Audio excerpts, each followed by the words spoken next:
remember, as investors, our mindset should be, how do we provide a solution to the seller?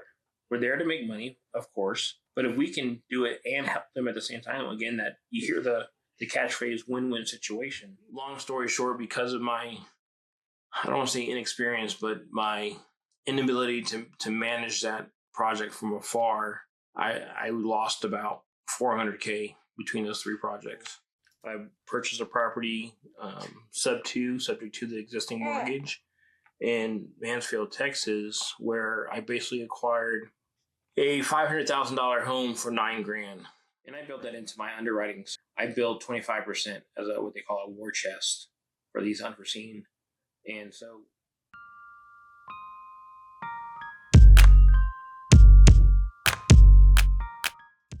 hello, everyone, and welcome back to the Dream Start On podcast, the path to own your time.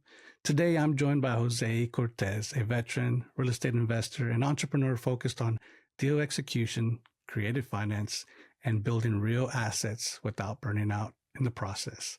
Jose has experience across wholesaling, fix and flips, buy and hold, and creative deal structures, and now he's lending. What makes this conversation especially relevant is that Jose understands just how to find and underwrite deals. In this episode, we're going to talk about how creative finance really works in today's market, what separates real operators from people just talking online. Jose, welcome to the show. Thanks, Edgar. Glad to be here. Glad to be here to spend some time with you and your audience. Thank you so much. Today you got your grandpa hat on and you got your puppy hat on as well. I hear the mutt. Sorry, I call my dogs mutt. Hopefully it's not offensive. But running around. Nope. They are. Believe it or not. I mean, literally mutts. They're mixed breeds. So, and yep, I spend most of my days now. I'll do this real quick as my grandpa duties. It's one of the greater parts of my life. You know, you can still do real estate and do work-life balance. So, life is good for me right now. Oh, I'm happy to hear that, man.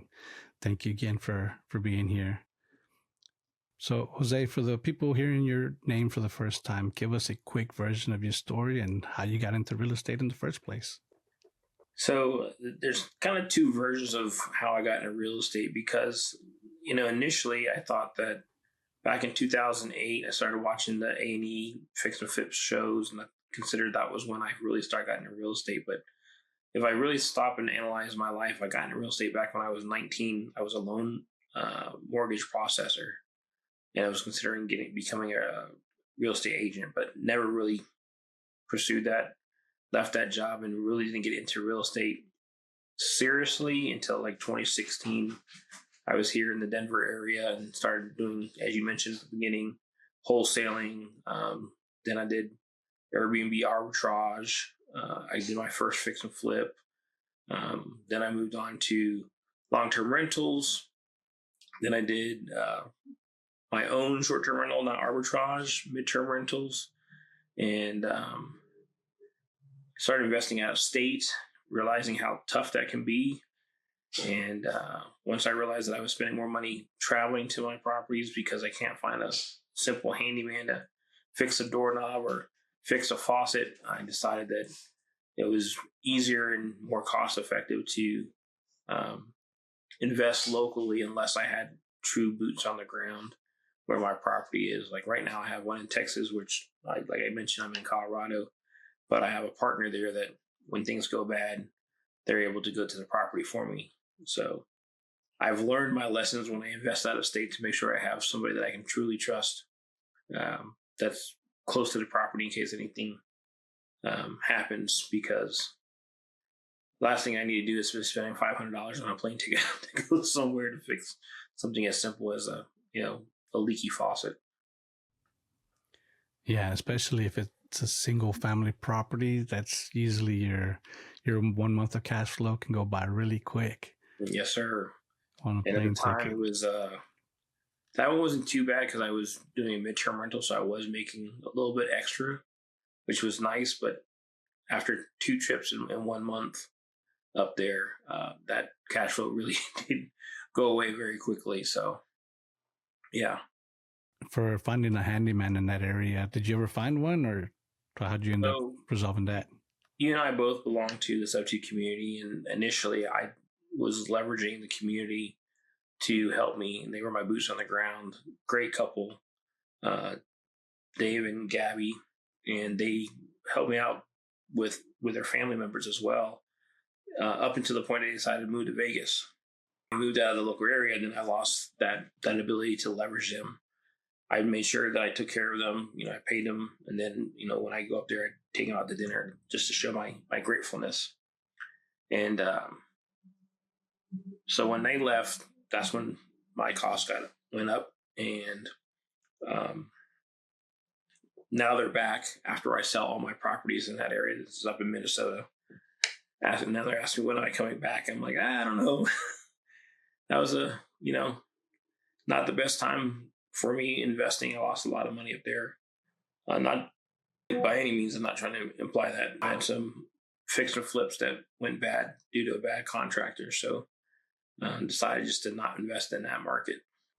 Oh, bad contractors are the worst and are vain for fix and flippers and any rehab that's being done.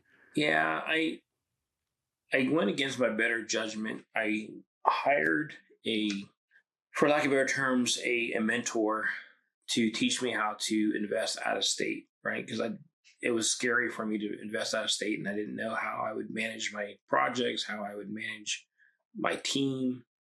And so I hired this person to say, hey, teach me how you do it. You got multiple properties out of state from where you live. So he did. And one of the things he taught me was to find a general contractor in Craigslist. And that kind of was odd to me. He goes, somebody who's hungry and that's really to work, you'll find them there. So I was like, okay. And I had a hard time finding it. Everybody wanted to be a demo person, but nobody wanted to be a full general contractor for everything that needed to get done. Finally found somebody, at least I thought I did. He was more of a glorified handyman that was basically looking at YouTube videos to try to find out how to do things.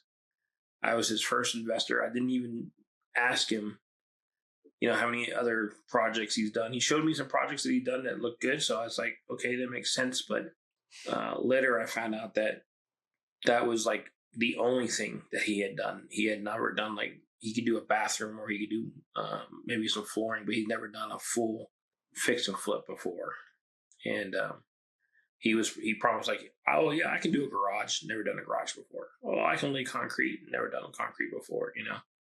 What really made me believe that this guy was somebody that I could trust was, one, he was a vet, and two other vets kind of like vouched for him. Like, oh yeah, we know this guy for a while. He's a good guy. Blah blah blah. So, when you have people that vouch for you, it's kind of like a no-brainer, especially when you're a vet. So that's the part that really stung the most when at the end of the day, things didn't work out, and money was taken from me from somebody that was supposed to be a brother. Yeah, that's tough to hear, man. Sorry that you had to go through that. Talking about veterans, what branch were you in? So I spent 22 years in the Air Force, doing multiple different jobs, but all IT. And then once I got out, like I mentioned to you when you were on my podcast, that I got out being a contractor doing IT as well. So I've been doing IT 28 years now, on top of doing my real estate investing. Wow, 22 years in service, man. Thank you so much for giving your life during that time and serving our country at the the command of your leadership that you had there. And I appreciate your support. For his YouTube channel, check it out. It's the good, the bad, and the ugly of real estate with Jose Cortes. Hey, give us a like, subscribe to the channel. It's free. Drop a comment if you've had a bad situation with the contractor or what horror stories you've heard from other people with their contractor experiences. Unfortunately, contractors, like a lot of things in life, only 20% of them are usually good compared to the other 80%. Absolutely. Get referrals. That's usually the best way to ask another investor who they've used if they're not using them on a regular basis. Yeah, 100% referrals. It's good point there. I know you get a deal and you're like, oh, I'm gonna do this fix and flip. If you haven't done one before, trying to find one yourself, it's better to try to partner up with somebody that's already doing it, that has a contractor to help you out. I mean, we had that situation you and I talked about recently where you were trying to help me offload a property that we did a Gator partnership, which is investing some money on a deal for a fix and flipper in the Denver area. And they had a situation with two bad contractors that it wasn't noticed until closing. The buyers that had agreed to it had an inspection come up, and it was an extra $25,000 worth of work that needed to be done. Yep. Which is unfortunate, and to completely makes a good deal go from a bad deal. Is your operator, your contractor is super important for that, man. I wish I could have, called that a win for us, but at the end of the day, somebody else did come by and help you guys out to get that one off the book. So I'm glad you guys were able to at least somehow rectify that situation. I'll put it to you that way. I don't even think it's really rectified. I think it's right now. They had so much on their plate, they were able to remove it off of their plate and be able to start moving on to the next thing to bleed less. The fix and flippers are still bleeding, but they're bleeding less. So I wish that had a happy ending. We'll probably know in 2 years if we have a good happy ending to that. Right. Our money's just sitting there, and they're planning to pay us back, and I have faith in them. That's all we can do. And that's what humankind and humanity is about, is having hope that tomorrow you're going to wake up and that the next year you're doing better than you were doing before. It's all about hope. There you go. Absolutely. Yeah, cool. Hey, for those of you that need some EMD, earnest money deposit for your wholesale deals, or if you need to do a double close, or if you're doing a Morby method and you need that percentage gap funded, get with Josh Smith at Foundational Funding. Get the link below. He'll do transactional lending. He did it for me. We got a fourplex, and he was able to help out with the 30% that we needed to get the deal knocked out. And excellent service they provided. They take care of all the details, and they spent a lot more time than I expected they would with the lenders to get it over the finish line. So tell Josh I sent you. The links below. Back to the episode. So you've pivoted to lending now. Tell us more about that. What kind of lending are you doing? Yeah, I mean, when I first got in, one of the biggest problems that I had was, trying to find a way to get into the deal, right? I was like most Americans, living paycheck to paycheck. Like I mentioned, I was in the military and just didn't have a lot of extra money. I support a family of 6. And I was like, okay, how am I going to get into real estate with no money? So I learned to, as you'll see in any kind of guru, is other people's money, right? So I learned how to borrow the money that I needed for my down payment to get into my deals. And I had a good credit score, so I could use hard money so I could purchase them and fix these properties up. And that's how I did it. And I was like, every time I did a deal, money was always the deciding factor. Can I find the money? Can I find it at a price that I can afford? One of the big things about using hard money is that depending on the relationship you have with that lender, it could be upwards of 15-16%, which is very high cost for dollars, right? But if you start building a relationship, you can get it down to, 8.5%, 9% with maybe even 10 in today's market, right? And so I was like, I want to make sure that I can be in a position where I can help others get into deals. Right now, I focus on transactional funding, where if you need EMD, double closes, which is in some cases where wholesalers if they got a good deal and they don't want to show how much they're making on a deal, they use double closing. So you close on one deal and then close on the actual purchase of the property. And then there's the Morby method, which we discussed in my podcast with you, where you ask the seller to kind of carry some of the cost of the purchase of the property that you are acquiring, so that you could either come out of the pocket with zero money or very little money. Sometimes that's a good solution for a seller that's looking for a large down payment, especially if it's a free and clear property. It's a very advanced strategy, so I wouldn't recommend people doing it unless they know what they're doing, or at least have somebody that they can partner with it has an understanding of the mechanics, because you can very quickly lose your shirt or lose the money that you're borrowing from somebody else doing a Morby method if you don't know how to structure it properly. And then as far as other lending, I partner with people to help with like gap funding, and gap funding is usually where that 20% that down payment come into play, where people don't are carrying costs for their fix and flip deals. Or I've had people that get to the end of a project and run out of money, so they need some money to kind of just get it over that last 2 weeks of construction. But you got to be careful, right? If you're a lender, if you have somebody who has money, I partner with people like that are not even in real estate, people that are executives, or doctors, or higher earning income people that have their money in like a 401k, self-directed IRA. And basically what you want to do is just make sure that their money is protected by, we use promissory notes, deeds of trust, personal guarantees. Make sure it's backed by real estate. Usually there's such a thing as called cross-collateralization, where let's say you're lending on one property, but they have another property that has more equity. You can use that property to secure the money that you're lending. But you also want to make sure that you have the note on both the properties. So in case you have an issue with one, you always have the property that lien on both of them before it gets satisfied. It might be a little bit unclear on that, but let's just say you have property A, which is the project, and property B, where your money is being collateralized. If for some reason they try to sell that B property, you have that lien over there to protect the money that's supposed to secure against project or property A. But when they sell property A and you get your loan is satisfied, you clear both of those notes. So it's covered on both properties, but they're tied together, if that makes sense. So that's one way that we use to try to protect people when I lend money.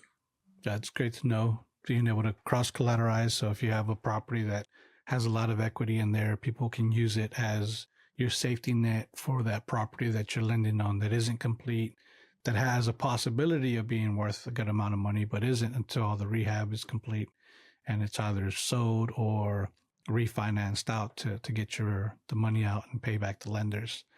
And then when the lender's paid back at closing, usually that money is then, that note, the lien, your protection on the other property is removed because your deal's now complete, closed, and you've been paid back.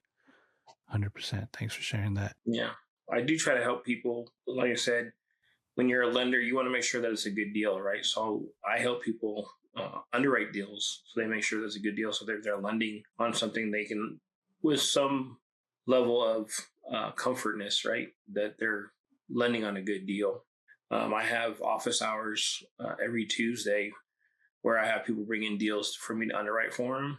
It's a free service that I do. And then if you want something that's more in depth, like more, this is a desktop type of underwriting that we do every Tuesday. But then I have a school community where I do more in depth underwriting, and then I also help you structure the deal. What do I mean by structuring? Whether you want to do a cash deal, or as me and Edgar have been talking about, creative deals using Sub2, using Morby, using seller finance.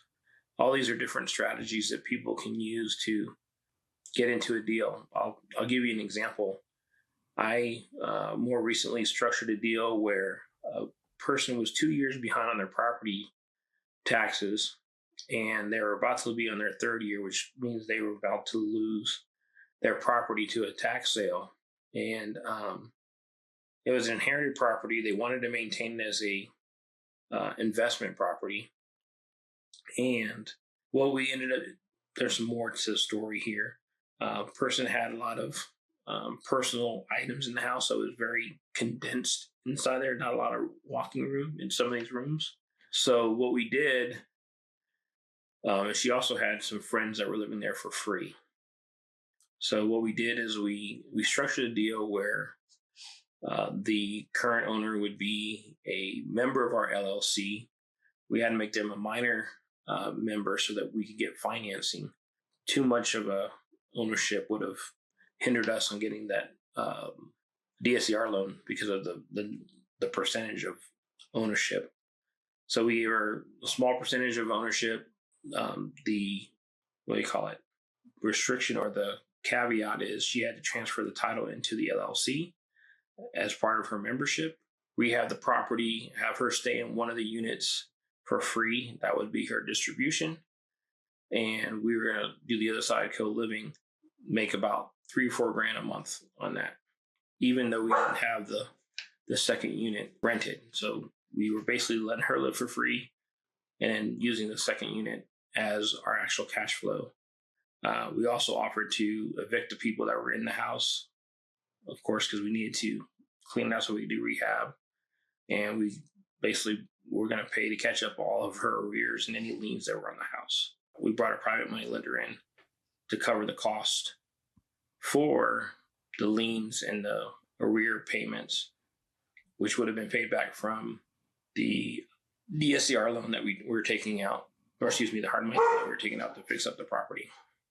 Interesting. Super creative there. So it's a duplex? It was a duplex, yeah. Do you still own it, or?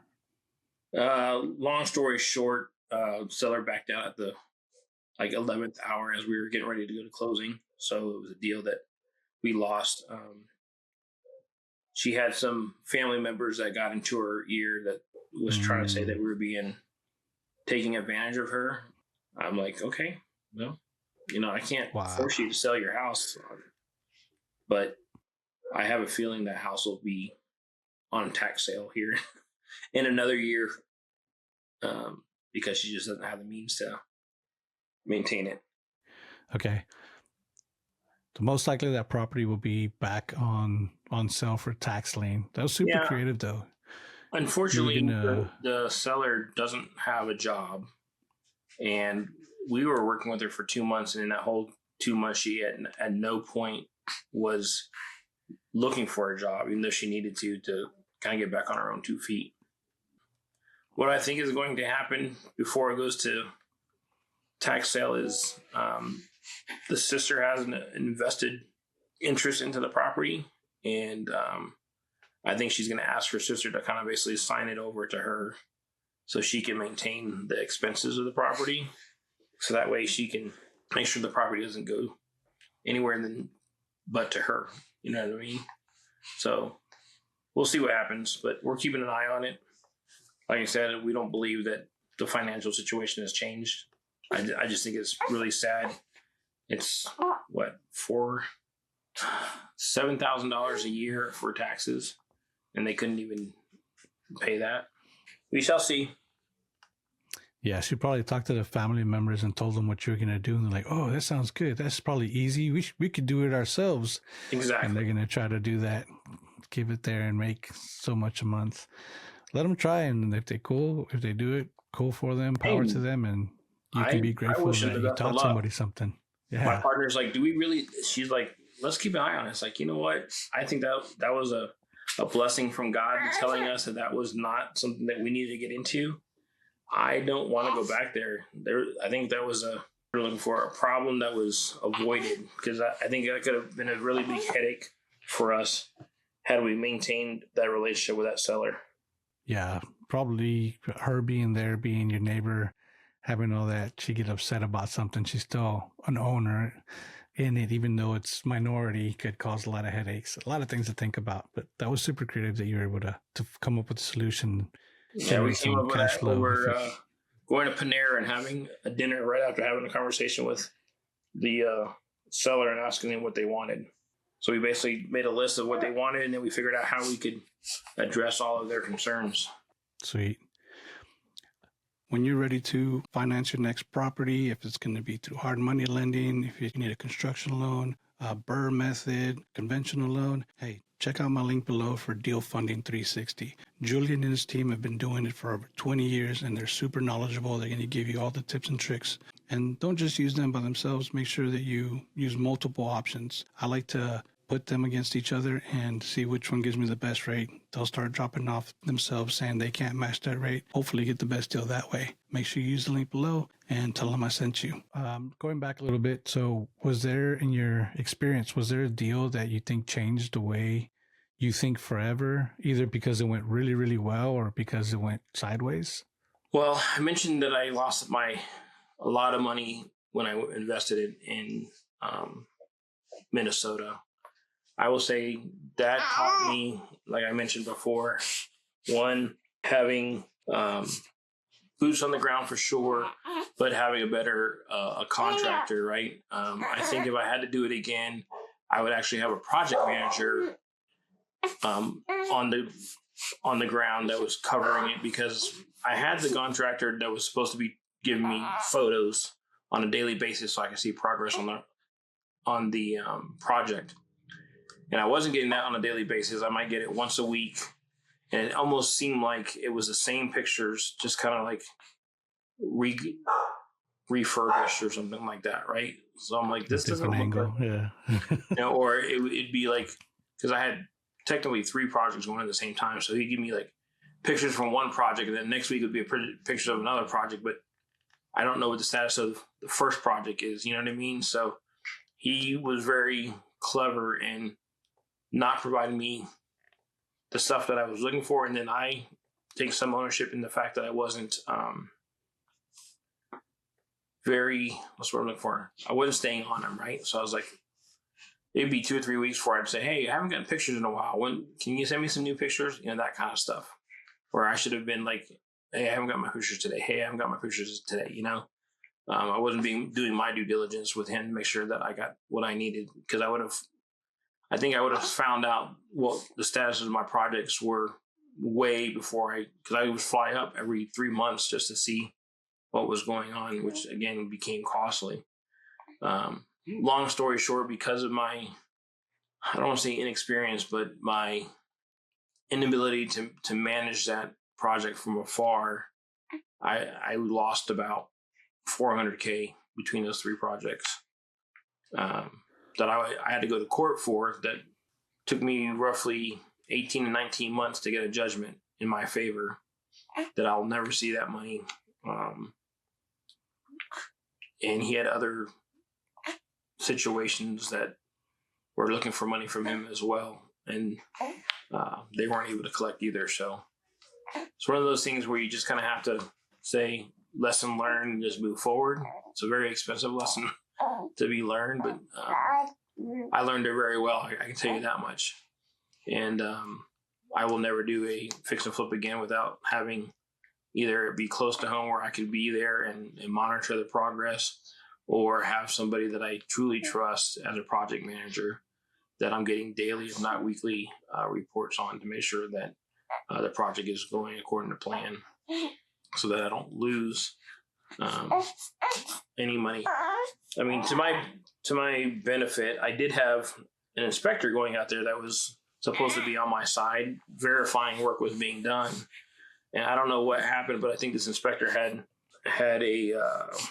an agreement with my general contractor, because there's no way in heck that everything that was supposed to be getting done was getting done. And he was right, agreeing that all the tasks that were supposed to be done for another draw were being done. Yeah. So from all these experience, you've been in real estate for a while now. What do you do now that differentiates before, when you're evaluating risk? So because of my experience and the trials and the problems that I've had in the past, I now know how to, 1, better evaluate deals, 2, better structure deals, to mitigate my risk and to reduce the cost out of my pocket. I'll give you another example. I purchased a property sub 2, subject to the existing mortgage, in Mansfield, Texas, where I basically acquired a $500,000 home for $9,000. Right, I paid the arrears of the property.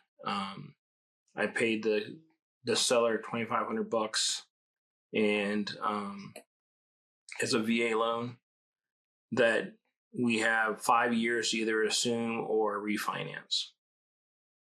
So we bought it with basically zero equity in the property, and between me and my partner, we're cash flowing about $600 to $700 a month. So not a home run, but if we decide to do co-living, which is one of the extra strategies that we do, we could get that up to, without adding any rooms, probably about $1,500 to $2,000. and cash flow, depending on what we choose to do as far as layout's concerned. Mansfield, Texas. That's pretty far out from Dallas. I think I've seen a deal there. I don't like doing deals that far out. But it is kind of hard to say no when it's such a low entry fee for a $500,000 house. Yeah, and I think if I remember correctly, my interest rate on that property is a 2.765. So I mean, yeah, great interest rate. 3%. You can't beat it. So again, it was a great relationship with the owner. He bought a house like a couple miles away, and he's like grateful just to have it off his plate. So when people tell me, it's like, nobody will ever do that. I'm like, there are people out there in situations that they're just happy they already bought their new homes, so not worried about debt to income ratios. They just want to stop paying for two houses. So you can find the right seller. I mean, creative financing can be a great solution to a lot of investors' problems of trying to build their portfolio. Yeah, I agree. It's not for everybody, but there is a percentage of people that will need to do it. What was the situation there? Can you elaborate on that? It was kind of a divorce situation. And like I said, the guy moved out already. And so it was a vacant house. And he had already purchased his second home with his girlfriend. And it's like, I just want out of it, So started off with, it was an active listing, started off with an agent. Agent, as we were going through the process, fell off.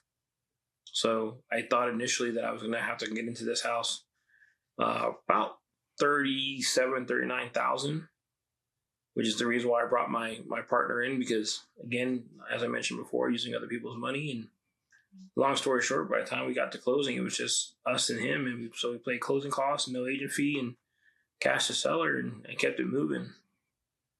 And so now I'm a 50% owner of a house with zero money out of my pocket.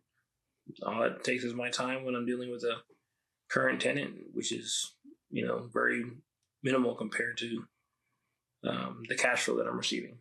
Nice. And you're able to help out a veteran in need there as well. Absolutely. Cool. Is it a newer build house? It was built in 2022. So it's a fairly brand new house. We just bought it last year. So, I mean, it's a 3-year-old house when we bought it. So it's got a lot of life left in it. You know what I mean? Oh, yeah. And the only reason why we went 5 years was he's like, I want to buy a second house. His wife, or I should say fiance, girlfriend, they already talking about buying a vacation home. So they wanted to be able to use their VA for that. As I mentioned before, I'm a veteran, so we have two options. I can assume the loan and keep it moving, or refinance it and keep it moving. So we haven't decided. We still got 4 more years, and we'll see where we are at that point. Might just turn around and sell it. Loves to have options. That's the great thing about real estate. So many freaking options. There you go. Part of the Dream Start On podcast is to start. And if you haven't started by getting your LLC, or if you need another LLC, use the link below to get with PCS, Prime Corporate Services, and they'll give you a consultation to walk you through getting your LLC. You can do it yourself, but they're going to walk you through it. They're not going to charge you extra than what you would pay doing it yourself. And they know how to set up the LLC appropriately to be protected, to get your operating agreement, and to make sure that you're coded correctly for the most business funding. Why do you want business funding? Because it doesn't affect your personal credit as much, and you can get so much more to help you scale faster, move faster, and grow faster. So use the link below to get your LLC set up with Prime Corporate Services. Now back to the episode. So through all your experience, what do you think you had to let go of personally to grow? I'm a semi-control freak, and in real estate, you're going to make mistakes. Right? There's just no way of investing without having a couple of stumbles and a couple of falls. And if you think you can invest without potentially losing money, you're not investing. I don't even know what to call it, but it's kind of a rite of passage. I mentioned how much money I lost in projects up in Minnesota. Not that I wish that on anybody, but I mean, most of the people that you see that are being successful in this industry have lost 3 or 4 times that. I have a mentor in multifamily. He lost $50 million in assets, and he rebuilt from that, right? He lost, my understanding is he lost a lot of his properties during the 2008 financial crisis, we'll call it. And, so when I think of him losing $50 million and I haven't lost nowhere close to that, I consider myself lucky, believe it or not. But it's, again, there's no growth without failure. And I think that was some of the things that I had to understand, that you can't be successful without, again, experiencing some of that. I think it strengthened me a lot as an investor going through that. You can hear people tell you left and right, don't do this. I did that, and this it's not good. Sometimes you have to go through it to really understand the lesson that they're trying to teach you. And so I would say that is understand that failure is a part of success, and that if you try to succeed without having some kind of failure on your journey, then you'll never achieve the success that you're looking for. Well said, brother. Yeah, you got to get knocked down to get back up. If you don't have the downs, you're not going to enjoy the ups.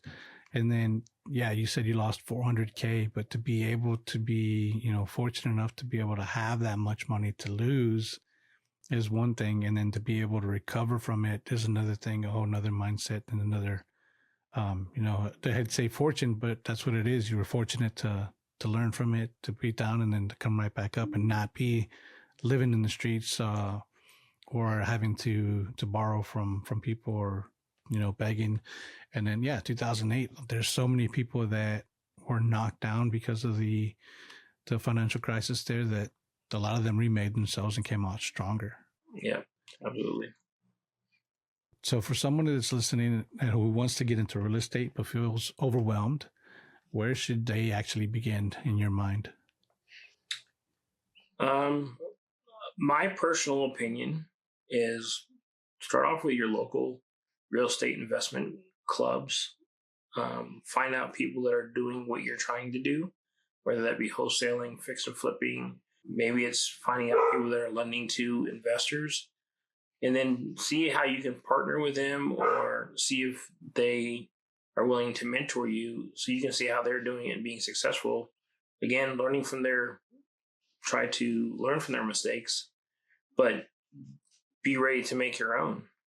I wouldn't rush into spending thousands of dollars on mentorships, because you can get just a great enough education from a local real estate investment club, YouTube University. When you're investing into mentorships, a lot of it is community that you're investing in, not so much the education. It's the other investors that happen to be there that you can collaborate with, utilize their resources. For example, me and Edgar, right? If I have a deal, maybe I don't have a buyer for, maybe he does. Maybe I don't have the money for it. Maybe he has a lender that is willing to lend to me.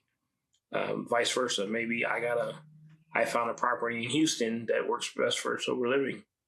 Now he's my buyer, or I help him in that manner. So that's what you invest in for, in my opinion, these mentorships, these national mentorships. I think that's at least what I get out of being in Sub 2, is the like-mindedness of the investors there that are willing to share resources to allow each of us that's involved to grow in our individual businesses, and not say, oh, you're a competitor, I can't help you, right? It's all about collaboration and each of us growing either together or one step at a time, right? So give people advice as far as start locally, because if that's where you're going to invest is locally. Um, get to know your market and get to know the people that are doing the things that you're trying to do there. You'll learn so much more from those people than you would ever from somebody who doesn't live in your state and not investing in the market that you're investing in.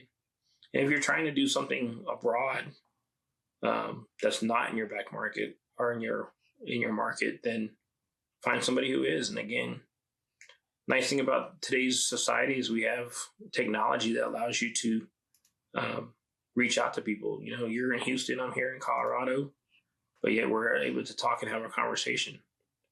I've talked to people that were in Israel as investors. So don't allow location to be a hurdle that you can't overcome. Technology allows you to bridge gaps and utilize what you have at your disposal, because if you keep on trying to find excuses why you can't do something, that's exactly what's going to happen. You're going to not do something because you're allowing that negative voice in your head telling you can't or you shouldn't. Yeah, 100%. Well said. Yeah, community, being with people. If you're going to a meetup, don't expect to find the person to work with, the person you vibe with one day, especially if you're standing back in the corner just watching people. It's going to take a lot of conversations, and it's going to take more than just that conversation there. You're going to have to do follow-ups. Like me and Jose have seen each other, I don't know, 10 times in these meetups, but we've never really had a good conversation. It wasn't until we were in the recent podcast that I remembered that he was a veteran. And then talking to him now, knowing that he's been in here 22 years in service, it's not things that come up in a regular conversation or a short conversation. So it's going to take multiple phone calls, multiple conversations, text message, email, whichever your preferred choice of communication is, to be able to build that relationship, to be able to get into it where you're going to be successful, instead of just sitting there and be like, well, this guy didn't do nothing for me. No, it's a two-way street. Yeah, I think I would add that if you're somebody who doesn't have a lot of experience, don't go into a networking event with your hand out. Try to come with providing value. Let's say it's somebody who is doing fix and flips. Maybe you say, hey, can I be a bird dog or somebody that helps you find your next deal, right? That takes no education. All you're doing is helping them find the next. Now you're bringing value to that person. So it's very common for people to want to reciprocate when you give them a gift, to give you a gift back. So if you go there with providing value and not a handout, you will find that you'll have more success in finding people that are willing to work with you or help you than if you're just trying to take from them. Yeah, it's super important. I think Pace talked about that, him being on his first podcast, talking about being a closer and how he didn't care to be, cold calling. Yeah. And that, I forgot who it was, but sent him a message. He had a bunch of messages after being a podcast, and he only replied to one because that one person said, hey, I got a bunch of warm leads that people want to sell their properties, but I'm not good at closing. Can I just listen to you close these deals? And he reached out because he was bringing them value. He already had the leads. So you don't have to have money to do cold calling. You don't have to have money to reach out or go door knocking for foreclosures. There's multiple ways to help out people. So it's not just a free thing. It's hey, you gotta put in your elbow grease there to get some value out of it as well. Absolutely. So compared to when you first started, what does success look like for you now? I know you're sitting there with your grandkid. Is there something else that you're striving for? Well, I mean, success, I think I've already reached it. And the reason why I say that is because I mentioned that I worked at W-2, and I've almost at a year now not working at W-2, allowing real estate and my retirement to help support myself. So I would consider that a win or a success. But I wouldn't call myself successful, meaning that I still have goals that I'm trying to achieve, right? Funds are limited, and you can't necessarily, I'm one deal away from, losing it all, I guess you could say, right? Because it could just take one bad house where let's say the hurricane comes, knocks it down, and I still got to pay a mortgage on it, and it's not worth what I owe. Now I got to figure out how to satisfy that mortgage, right? So, got to get to a point where I have enough, I won't say passive income, but income, active / passive, coming in, so that if that unforeseen accident happens, that I'm still covered and protected and able to, as you say, weather the storm and stand on my own 2 feet as things come at me. So my goal is to, again, um, acquire more single family properties. Like you, and I'm reaching out to, looking at helping homeless vets. There's some other demographics that I'm focused on: domestic violence victims, kids that are aging out of foster care, um, families that are homeless. Right? These are special needs kids that are like maybe high functioning, but they're still living with their parents, and their parents don't know where they're going to be when they pass away. Where are their kids going to be, because they become wards of the state. So trying to give them a place where they can stay when their parents are still alive, and they can get used to that environment, right, with the support system that they have. But success to me would be making sure that my family is, that generational wealth, that they have enough money to support themselves, but also to give back to the community.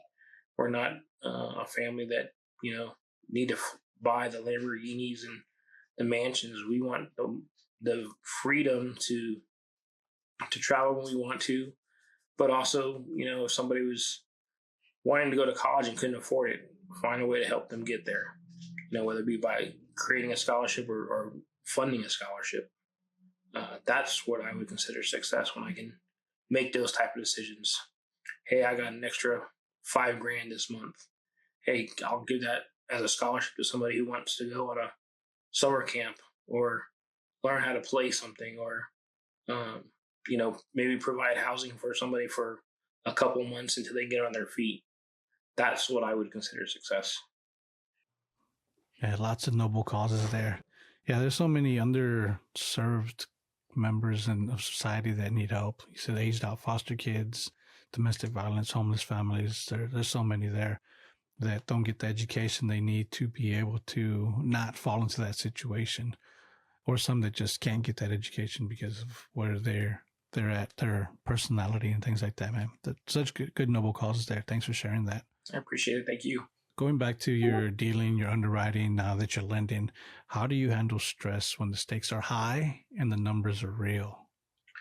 I just trust in myself. I have, because I've invested in my education and in myself, I have been able to mitigate stress as I'm evaluating properties, right? Because I feel like I know how to comp a property and evaluate a deal to a level that mitigates, I would say, 98% of my risk, right? Because there's no such thing as no risk in any investment opportunity. I don't really stress. I think where I stress the most would be having to rely on somebody else, right? If I'm using somebody else's money and somebody says, "Oh yeah, I got $30,000 that you can use for that deal," and then it comes time for them to wire it, and they're like, "Oh, I don't have it anymore," and now I got 24 hours to wire money to a title company so I can close on a deal that I've been working on for 2 months. I think that's where my stress will come in, where things that come up that are unforeseen, and having to really rely on my relationships to continue making the deal move forward, I think is where I'm. But as far as underwriting, I do very conservative underwriting. Even if I'm trying to do a co-living sobriety house, midterm or short-term rental, I always underwrite to long-term rental, because at the end of the day, if regulation comes and stops everything, if it's not if it's not long-term rental, it's illegal, because long-term rental has been going on for thousands of years, right? I don't think they could ever outlaw it. That if it works for that exit strategy, it'll work for every other one. So I always underwrite to the worst case scenario, and it served me well. I've never lost money on any of my investments because of that.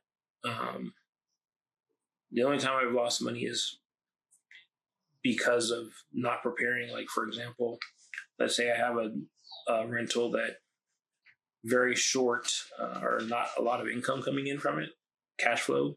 Let's say maybe it's $250 a month, right? And then they move out. Now I got to spend $1,000, maybe $2,000 to kind of get the house ready for another renter. Well, that $250, if I didn't put a little bit of that away during the time those renters were there, now I got to come up with $2,000 out of pocket. So if I'm not managing my funds well, that may be something stressful to come up with. But because I know that those type of things come up, roofs go bad, water heaters go out, tenants mess up garbage disposals, right? Because I've had these experiences, I know to make sure that I have enough cash flow that I can put some money aside for those, I don't call it rainy day problems, but those unforeseen expenses or repairs. So that way I can mitigate it. So that's why I say I don't stress so much, because I had enough experience in my life to prepare for the unknowns, so that when they come, it may not be 100% covered, but at least I have a, for lack of a better term, nest egg to tap into to help mitigate, like having to find the whole 100% that's needed at that time. So those are the times that I think I would say I was quote unquote stressed.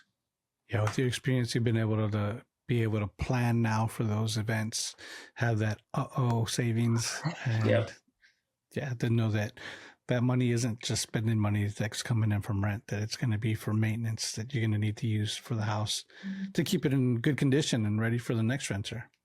And I built that into my underwriting. So just for the audience, I build 25% as what they call a war chest for these unforeseen.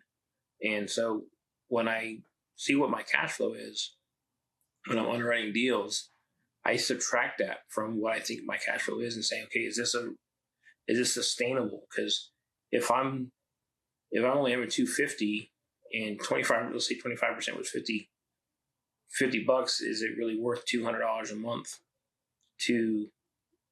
for this deal? Because one roof, one water main break, one water heater going, and that $200 a month, it would take me almost 2-3 years to recoup that cost, right? So when I underwrite, I keep that in mind, that maybe 250 is just not enough cash flow on a property for the potential expenses, right? So I got to have a bigger spread, for lack of better terms, to ensure that I'm making some money, but it won't take me forever to recoup it for some potentially bigger items that may be coming down the pipe. That's why when I buy properties, those are the main questions that I ask, right? What's the age of the roof? What's the age of the HVAC? What's the age of the water heater? The bigger ticketed items. And if most of those are, like at a half-life, great. But if they're at the end of life, those things need to be replaced, and I make sure that I discount my purchase price to accommodate that expense. Or worst case scenario, I ask the seller to replace it before I buy it. It doesn't usually happen that way, but I say either you can replace it or I'm going to replace it. But if I'm replacing it, this is my offer for your property. So either way, you're paying for it, but it's either up front or at the back. 100%. Talking about like seller credits or buyer credits, or what do you think in your experience? Should you let the seller go ahead and take care of it, or do you think you should handle it as the an buyer? Investor? I like to take care of it, right? Because then I know make sure it gets done. Plus, it takes the headache off the seller, so it makes a more favorable experience for them. And that way, if they, are talking to a friend that's trying to sell their house, it's like, hey, you should talk to this guy. He bought my house, and I had all these problems, and he was willing to take my problems on. I never had to fix anything. He just bought it, and I was able to move on. I think that's a more favorable experience for a seller than me saying, you know what, I'll pay your asking price, but I want this, this, this, and this fixed. And that just puts a lot of more stress on the seller, especially when they're already trying to sell their house, pack their house up, move their family either somewhere down the street or to another state. If I can just say, hey, look, I'll fix all this stuff, but this is the price for me to do that. If you're willing to accept that, we can move forward. I think that's the best scenario for everybody that's involved. Plus, it allows me to give them a pleasurable experience. And like I said, hopefully, potentially down the road, they may refer somebody else to me. And, that's something that you can't put a price tag on, because now they just gave me another opportunity to make money. Yeah, that's a good point. I didn't even think about the stress that the sellers are going through. I thought about taking care of it as the buyer yourself, because you don't know what quality they're going to put into it. Sure. But removing that stress and that people factor of it's such a higher way of thinking, a better way of, supporting the seller that way. Go, I like that. Right. Well, remember, as investors, our job should be, and right, this is not the mindset of all investors, but our mindset should be, how do we provide a solution to the seller, right? We're not there to steal stuff, and we're not there to, we're there to make money, of course, but if we can do it and help them at the same time, again, that you hear the catchphrase win-win situation, then everybody wins, and that's a great thing. And so if you're keeping them in mind, like, hey, you're already stressed out. And that's why when I talk to agents about buying the properties, like, okay, what's the situation here? Well, why do you want to know? Well, because if they're moving, I don't want to tell them I want to close in 30 days and they need 60. So I want to structure my offer so that I can give them the time they need to move. If there's no equity in his house, but they need 5 or 10K to move, then I want to make sure I structure my offer so that I can help them with something that makes sense for both parties, so I can still make money, but they have what they need to move. If you're not keeping the seller in mind when you're making your offers and structuring your deals, then I just don't think you're being fair to all parties involved. Yeah. People is such a huge part of this. If you're looking at it when you're trying to sell as just a number of transaction, you're going to fail more often than not. Right. If you think about the people first, put that there, you're going to be a lot more successful and close more deals.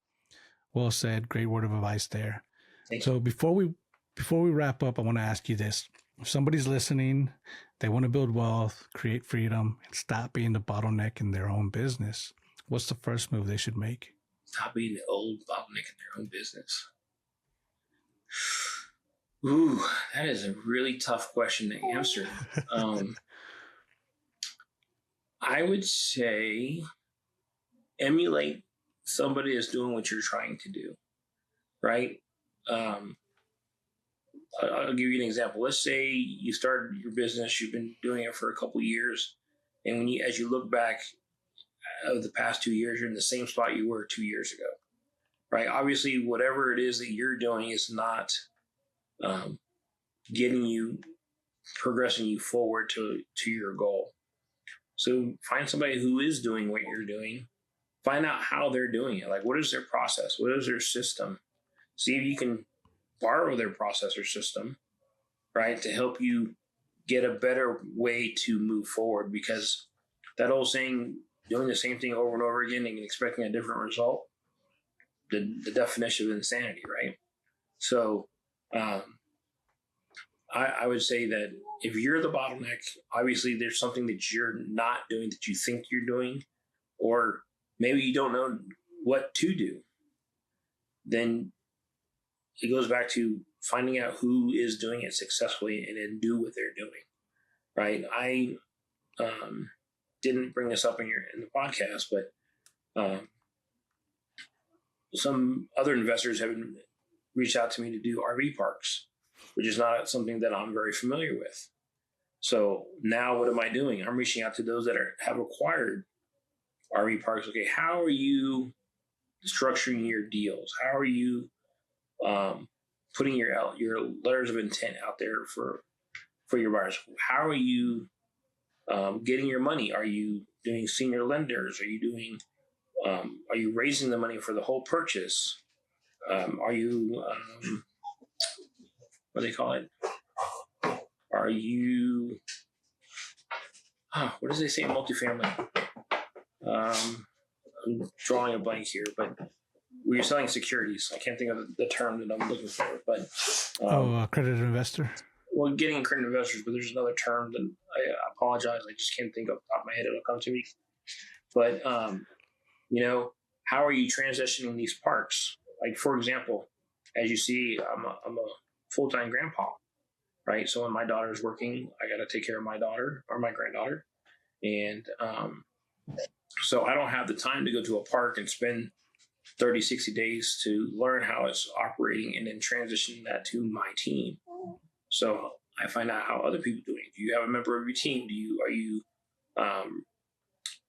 Are you vetting an operator before you have so that operator can be there since you can't, right? Those are the kind of questions that I'm learning as I'm getting into new assets. Like, what processes and what systems that you have in place so that you can be successful in the acquisitions of this type of asset. Because if I don't have those processes and systems in place, then I need to put those processes and systems in place for me to be as successful as they are. Well said.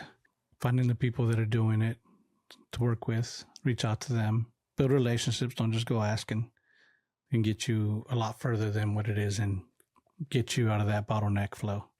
Yep. Cool, man. Jose, where can people find you, follow your work, or learn more from you?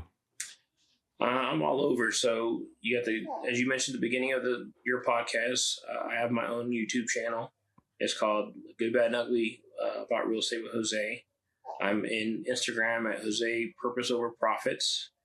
You can find me on School if you're looking for deal structure and how to underwrite.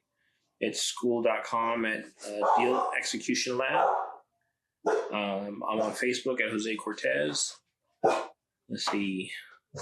Instagram, Facebook. I'm on LinkedIn, J Cortes. And worst case scenario, just send an email to me, jcortes at corteshomesolutions.com. I love to talk to people. I can talk real estate all day. And if I can help you, I'd love to. Fantastic. And people that want to join your underwriting Zoom, where can they find that? It's on Tuesdays. Just DM me, Instagram or on Facebook. It's a standard link, but I don't happen to have it with me, and I wouldn't be able to put it on the screen anyway. It's a Zoom link, and it's a registration. There's no cost to it at all. But we do a desktop underwriting every Tuesday at 6 o'clock Eastern. And we tend to do about one deal. We have somebody brought in. We've done 2 Zooms. First one was a multifamily one. The second one was a very unique single family. And I guess you could technically call it 2 because one was a very rural cabin, and there's no other cabins in the area. So we kind of talked about that. But the other one was a short-term rental, and I basically showed how you would underwrite it, and I went a little layer deeper, how you can justify the price by your cash flow coming in. I verified it through Airbnb. I also verified it through Rectometer to see what the long-term rent is. So just kind of showing different tools for people to evaluate or understand whether it's a deal or not by either paid tools or free tools. Yeah, if you need some more help, I'll put his link in his Zoom link at the bottom. If he emails it to me, if you don't see it there, it's his fault. I'll get it to you. I'll give you all the all of my social media, that and the school link all together. Appreciate you. Jose, this was awesome. Thank you for coming on, sharing your story, your lessons, and your perspective. And to everybody listening, if you got value from this episode, make sure you subscribe, share this with somebody that needs to hear it, and leave a comment. Let me know about your contractor experience situations. I'm Edgar the Connector, and this is Dream Start On Podcast. We'll see you on the next episode. Be sure to catch this other episode to start your dreams and own your time like these other guests have.